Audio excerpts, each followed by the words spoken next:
This is still section 6.3, integration by parts. In example 4, we're going to do what's called solving for the unknown integral. We're asked to evaluate the integral of e to the x cosine of x dx, and we're still following the same formula. We're going to let u equal e to the x in this case, and dv equal to cosine x dx. So not only is e to the x accounted for, but the rest of the problem is accounted for as well. On the left side, we're going to take the derivative of u. Derivative of e to the x is e to the x dx. And when we back up from dv, we get sine of x.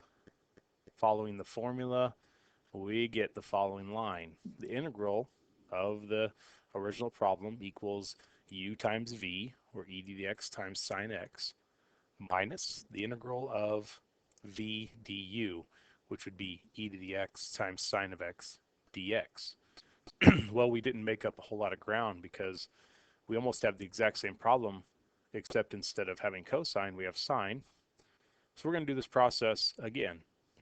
We're going to let the second u equal e to the x, just like we let the first u equal e to the x. And we're going to let the second dv equal to sine of x. So all of the problem is accounted for. Well, the derivative of u is e to the x dx, and the antiderivative of dv is negative cosine of x. In the next line, we bring this e to the x sine x down with the problem. That doesn't change. In the equation, it's always minus, so we have a minus again. There's the u and the v minus the integral of v and then du. When we simplify the signs a little bit, we have negative and negative. That's a positive. And we have a negative, and a negative. That leaves a negative. Well, if you notice, what we're trying to solve for is over here. It's e to the x cosine of x. And way over on the end here is e to the x cosine of x. We can add this whole thing over because it's minus. So when we add it over to the other, when we add this to both sides, we get two of these on the left side, like this. So now we have 2 e to the x cosine of x dx equals the rest of this. And now we just divide by 2. So we have e to the x sine of x plus e to the x cosine of x over 2, and then, of course, plus c. In example 6, we notice that one of the functions that we're integrating is x to the third. And if I continued to take the derivative of x to the third, I would eventually get to 0. I'd have 3x squared, 6x, 6, and then the derivative of 6 would be 0. So we're going to use what's called tabular integration. It's really a shortcut to doing what would be a very long process if we did this by parts every single time. So we set up a chart. We're going to have a function that we're going to take the derivative of, and we have a function that we're going to take the antiderivative of. And the key into this problem is, like I said, one of the functions, if we take the derivative enough, it's going to go to 0. So we start with x to the third. That's what we're going to take the derivative of. And sine x, we're going to take the antiderivative of. And we're just going to start with the first column and start taking derivative. You can ignore the writing in the middle for now. Derivative of x to the third is 3x squared. The derivative of 3x squared is 6x. The derivative of 6x is 6. And then the derivative of 6 is 0. And once you hit 0, you stop. The antiderivative of sine x is negative cosine x. The antiderivative of negative cosine x is negative sine x. And then taking antiderivatives, we get cosine x, and then negative sine x.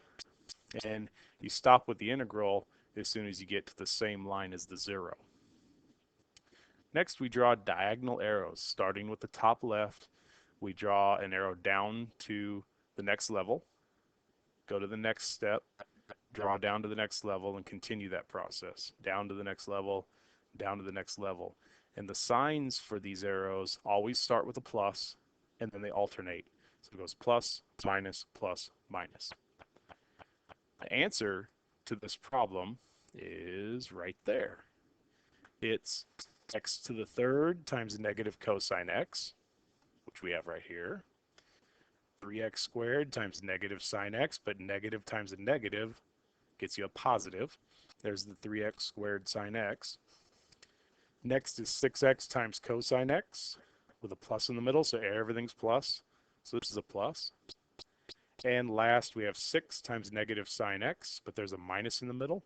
Negative times a negative gets you a positive. And then finally, we have plus c. In the last problem, example 7, we have the integral of the natural log of x. In this case, we're going to integrate by parts. We're going to let u equal the natural log of x, and we let the dv equal to just dx, or you can consider it 1 dx. The derivative of natural log of x is 1 over x, and I noticed I forgot dx. And the antiderivative of 1 is x. Following the formula, the integral of natural log of x is uv, so x times natural log of x, uv, minus the integral of v du. And of course, the x and the 1x, they cancel out to become 1. And there we have it, but I have not written the 1. The answer is x natural log of x minus the antiderivative of 1 is x, and then of course we end it with plus c.